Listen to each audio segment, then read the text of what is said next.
Now, unlike Dojo, obviously that was not real. So Dojo is real. The Tesla bot will be real. But basically, if you think about what we're doing right now with the cars, Tesla is arguably the world's biggest robotics company because our cars are like semi-sentient robots on wheels.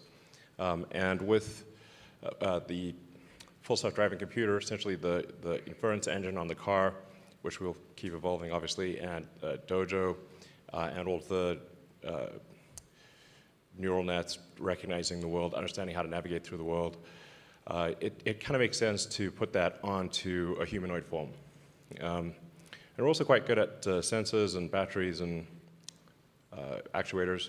So we think we'll probably have a prototype sometime next year that basically looks like this. And it's intended to be friendly, of course,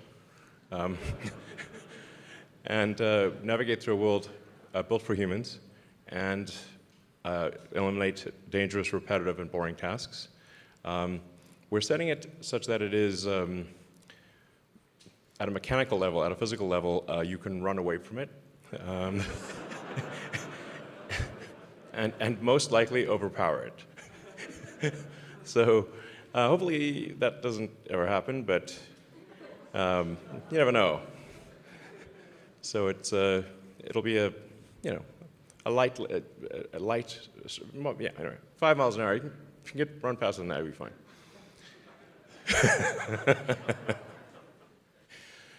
So yeah, it's around 5'8". Has sort of a screen where the head is for useful information, but it's otherwise basically got the autopilot system in it. So it's got cameras, got 8 cameras, and yeah.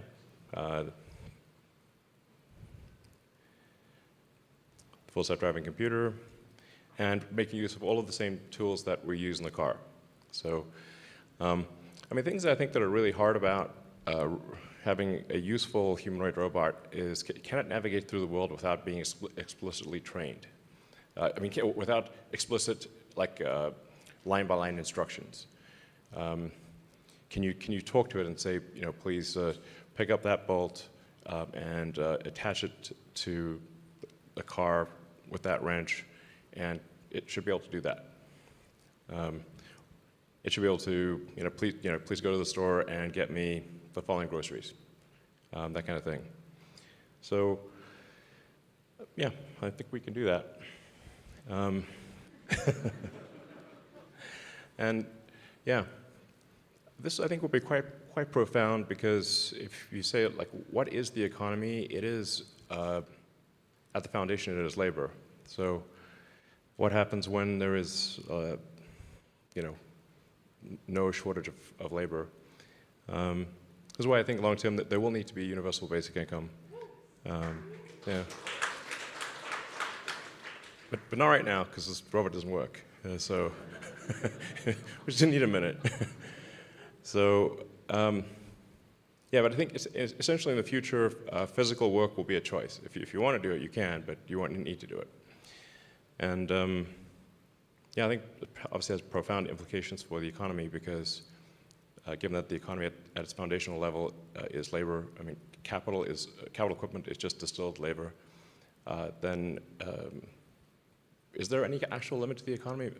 Maybe not. So, yeah. Join our team and help build this. All right, so I think we'll have everyone come back on the stage, and you guys can ask questions if you'd like. Yeah.